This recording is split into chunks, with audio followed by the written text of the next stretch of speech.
Sure. Yeah, I love late inning comebacks and exciting baseball, and certainly the activity on the bases late in the game. I think shows that we can be a multidimensional team, um, create runs in a variety of different ways. But more than anything, the last couple of nights last week, just the energy coming from the team, I think has been great for all of us to see. That's really tough to manufacture from a front office perspective. Like it just has to sort of happen, and it's a product of coaches and a coaching staff working really hard to create an atmosphere. It's a product of players believing in each other, and I think genuinely enjoying spending time with each other. And so to see that early in the season on a couple of different nights has been great for me to see. Tim?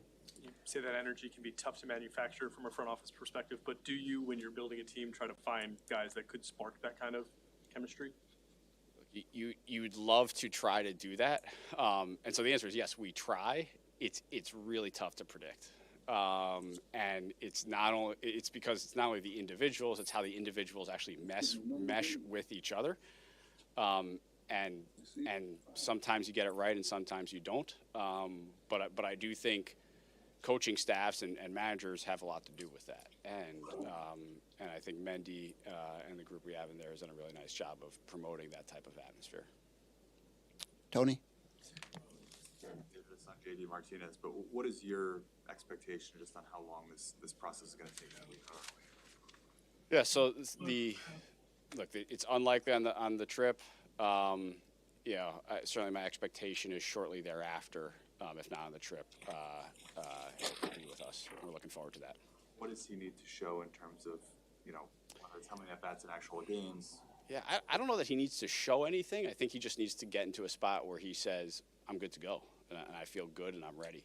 I don't know that from like an eval standpoint, I don't know that we're necessarily looking for anything. Manny? You mentioned before coaches and Mendy. What has impressed you about Mendy so far through the first 2-3 weeks of the season? I think he's been very steady from day one of spring training through today, and that's so important over the course of a major league season. You're going to go through ups and downs. You're going to go through losing streaks and winning streaks, and understanding that that it is a long season, and there are going to be times where it's tough, and believe in yourself, believe in the process, and I think he's done a great job of doing that. And then also, there's a couple of guys in the minor leagues that are really impressing. How closely are you keeping an eye on someone like Christian Scott, for example? And is it a possibility that we might see someone like that at some point this season? Sure, we're watching the minor leagues every single day, and we're talking about the minor leagues every single day at all levels. And what Christian Scott has done has been great. It's frankly, I think, what a lot of us expected he was going to be able to do. He's a really talented pitcher. He's feeling good. He's healthy, and so we expected him to go down and have success. And what he needs to do is to continue to do that. And I certainly have confidence that he's going to be able to do that, and that when the opportunity presents itself, he'll be ready. Laura? How aware were you of J.D. Martinez's level of readiness when you first signed him? We talked to his representation plenty, and I think JD did a very nice job of keeping himself in shape during the downtime before he signed. And I think as he's gotten going, he kind of ran into the same level of back stiffness that plagued him over a couple different points in his career, and was pretty confident that the way the Dodgers treated it last year really helped him throughout the year. And so we've opted to treat it the same way. Are you surprised that it's taken this long? I don't know. I think we didn't have a defined time frame. I certainly think had he not had this back stiffness, he would have been here already. So the back stiffness probably delayed this a little bit. Andy? My question was similar to Manny, so I don't know if there's anything to add, but you said that it was in part of the manager and coaching staff to create that kind of player buy-in. So I was going to ask you what you'd seen from Carlos and the coaching staff that had. Yeah, I think the consistency and positivity throughout, and the recognition that we have to stay together through all of this, and modeling that, I think is really important. Howie? David, as you evaluate what you have on the roster, especially being new, and you have an eye towards moves you might have to make at some point in the next little while anyway, do you assess things and evaluate things in segments of 10 games or 20 games? I mean, how do you avoid whatever temptation there might be to make an impulsive decision or to make a decision that when you look back on it, you might not think was informed enough? I think ideally we wouldn't have to make a decision until we're 45 games into a season. That's impossible, obviously. We have to make roster decisions often on a nightly basis, and so we do the best we can to weigh the near-term information, near-term performance with the longer-term track record of a player, and there's a lot of art involved in that. It's not it's not scientific sometimes, but we do our best. We do our best to do that and make the best decisions possible. But clearly, avoiding impulse, avoiding reactionary decisions, generally proves beneficial. What is the art involved in that? I think it's a lot of conversation and getting input from all sorts of different sources, and understanding where players are at a particular time, how it's going to fit into future usage patterns, what the coaching staff sees, what various segments of our front office sees, and then ultimately we make the best decision we possibly can, understanding that early in the season it's a little bit tougher because you have just fewer data points to go on.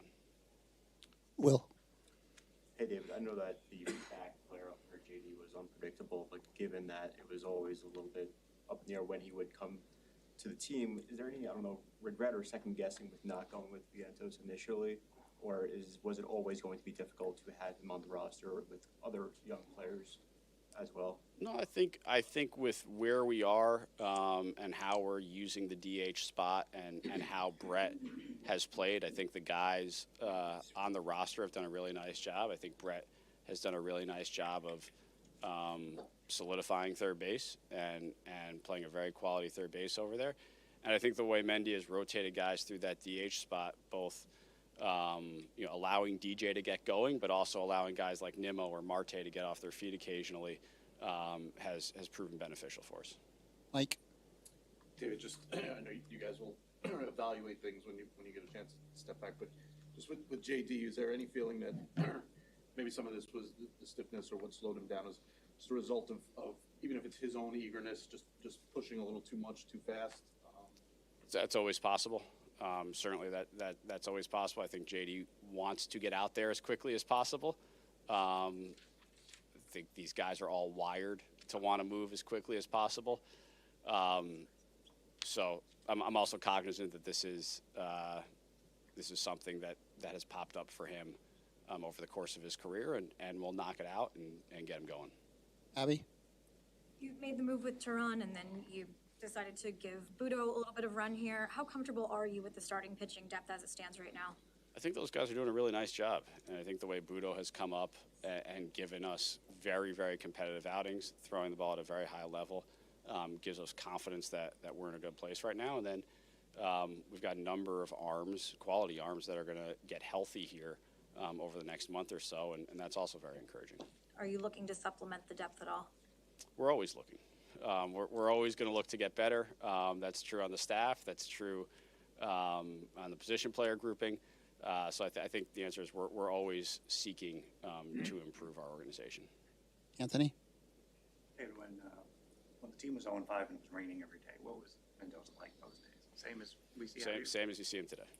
Yeah, I mean, look. It's not fun to lose, and after those games, you walk into the office and none of us is happy.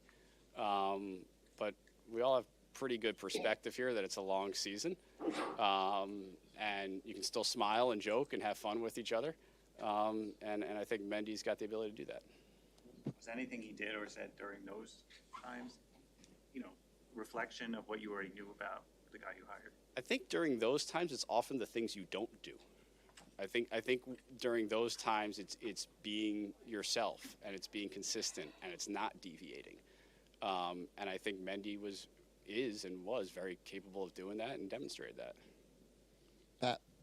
David, how encouraged are you with what your offense has given you to this point, and does it make you think about the possibilities of when JD Martinez does return? I think the group has fit together nicely. We've gotten contributions at various points here over the first couple of weeks from up and down the lineup, and that's encouraging, where we're not just relying on a segment of the group. We've been able to score runs at the top of the lineup. We've also been able to get some big hits out of the bottom of the lineup as well. And I also recognize we have some players who are going to get better here as we go along, which makes me think we may not have gotten quite to the upside of an offensive unit quite yet, and that's great. Keith? From a defense and run prevention standpoint, how would you assess the start to the year? Yeah, that's an area where we can get better, and we will. From a defensive standpoint, I think we've probably had a few too many lapses there, more than we would have expected coming into the year. But I do believe we have good defenders on this team, and some of those lapses can get magnified early in the season. But that's an area where we can stand to improve, and I think we will. Is that like the 45-game window? Do you look I think that's right. I think getting to that point and doing a check-in on where you are as a team in the various elements of your roster is probably a healthy thing to do. Manny? Just back to JD Martinez really quick. You mentioned following along with what the Dodgers did to manage his back stiffness last year. What does that look like? Does that mean he's going to have to be managed throughout the year? No, I think what the Dodgers did, and certainly what JD relays to us, is that this injection that he got made him feel really good, and made it so it wasn't really a thing that has to be managed. He could go out and play. Just like any player, he's going to need his off days. He's going to need his time down. But he's certainly pretty confident that this type of injection that he got in LA was very helpful. Tony? What is the likelihood that we see Kodai Senga, that he's ready when he's first eligible? Right now, I don't know. I don't think it'll be too far after that, but I couldn't handicap eligibility. Is eligible end of May, last week of May. I couldn't handicap what it is on that day. Mark? Off of the defensive question, the issues that you guys have had slowing down opposing running games, has that been a surprise to you, and what do you attribute that to? Yeah, it has been a little bit of a surprise. It's something that we talked a lot about during spring training, that we focused on during spring training. And certainly, yes, that's an area where I think we will get better. Andrew? How do you view the depth of the bullpen, given kind of the attrition that set in early this season with the number of games and short amount of time that you guys have had? So part of that attrition is due to just the way the roster rules work early in the season, where you don't have the ability to recall players on option. We've gotten through that a little bit. We knew just by the way we structured the pen with some out of options players that there was going to be some natural attrition. You're not going to get through a major league season with the same 7 relievers all year. So that was sort of understood, and it was just a matter of when and whom. But I still feel like we've got really quality arms in AAA that are going to be able to help us over the course of the season. Dan? David, what have you thought of Francisco's Lindor's start? I know you said guys are going to get better as they go along, but his start was pretty eye-opening at the plate. From the left side, he's off to a slow start. From the right side, he's swinging it pretty well. He's gone through rough stretches over the course of his career at various points. I think this is one of those things that if it happened in June, we'd notice it, but it wouldn't be perhaps quite as magnified as it is right now. He's a really good hitter. He's physically in a very good spot, and I expect he's going to get himself out of this. Tim? On Senga, has this period where he's kind of started playing catch but not gotten off the mound yet, is this taking about as long as you expected, or is it maybe a bit longer? I think once he started throwing, this has taken about what we expected. It probably took us a little longer than originally expected to get him throwing. But once he started throwing, this is pretty much on schedule. Lloyd? Hearing about all these pitching injuries, and seeing Jack Fisher here, I actually saw him pitch. He pitched deep into games, pitched often, and had a pretty long, durable career. And so did a lot of his 60s counterparts. I was curious if you find that amazing as an analytics guy, and what might be the reason for that versus today? Sure. I wish I had the reason. I think this is an enormously complex issue. I think it's a really important issue. One of the more important issues that's faced our industry in a long time. I'm glad that it's getting the discussion that it deserves right now. And I think we probably need to get all stakeholders talking together on this one to try to figure something out. Because it has gotten to a point where I think it's concerning for all of us, and it should be. Andy? Was Diaz's velocity last night different enough for you to take a look at that, or is that just within the normal range? No, that's within normal range, and you know, back-to-backs early in the season, not concerning for me. David, thank you very much. Thank you, guys.